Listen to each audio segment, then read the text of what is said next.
Is the scent of grandma's smoke lingering in your jeans? Phil Razil has the surprising details.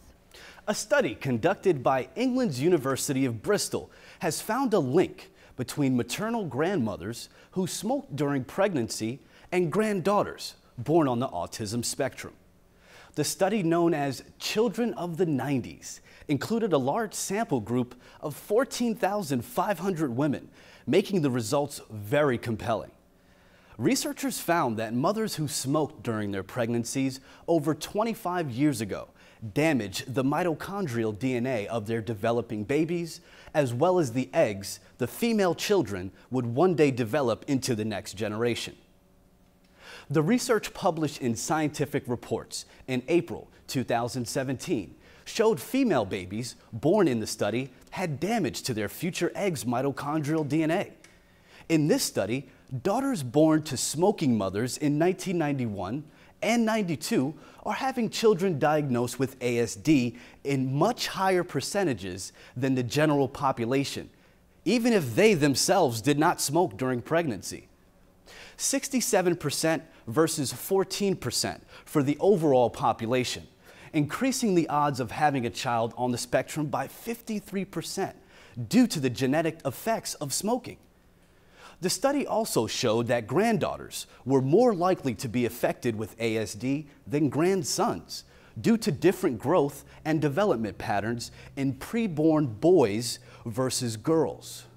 According to Jean Golden, one of the authors of the study, the great-granddaughters of the original smoking mothers will also be included in the study to determine if the damage continues past the current childbearing generation. So think about your future grandchild before you light up that next smoke. Stay tuned to the Autism Channel World News for more information on this study as it develops. Thank you, Phil.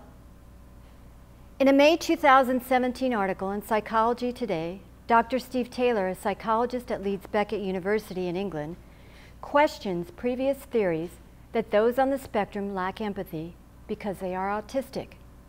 Accepted definitions suggest that empathy requires the ability to see life through someone else's eyes or being able to pick up on the thoughts and feelings of others. Taylor suggests that with such a limited definition, it may appear that those with autism lack empathy.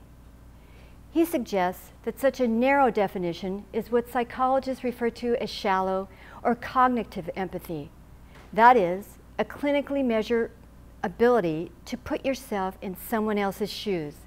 He says that this narrow definition ignores deep or effective empathy, which is the ability to not just imagine what others are feeling, but actually feel what others are feeling and have true compassion for others.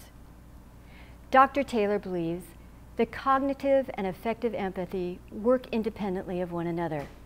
For example, someone who exhibits exploitative behaviors can sense the feelings of others and tell them what they want to hear, but in turn lack the ability to sense the suffering they inflict on others through their shallowness. Just the opposite is true for those on the spectrum. They tend to exhibit deep or effective empathy while often lacking the ability to express their sensitivities. Observations by parents and others close to someone on the spectrum insist that they in fact seem to feel deeply others' emotions and react very strongly to their sufferings and happiness. Dr. Taylor insists that contrary to early theories, autism is not an empathy disorder. Empathy is not easily measured. In those who have difficulty expressing their feelings, it may appear that there is a lack of empathy when in fact the subject may be highly empathetic.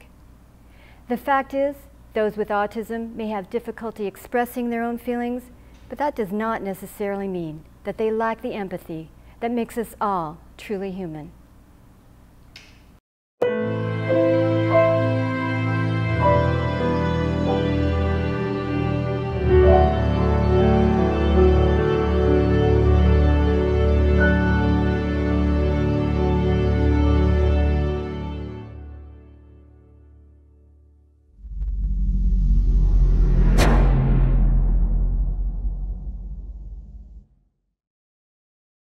That's our show for today. For our news team and everyone here at the Autism Channel World News, join us again as we continue to unlock the wonders of autism. I'm Nancy Quinones.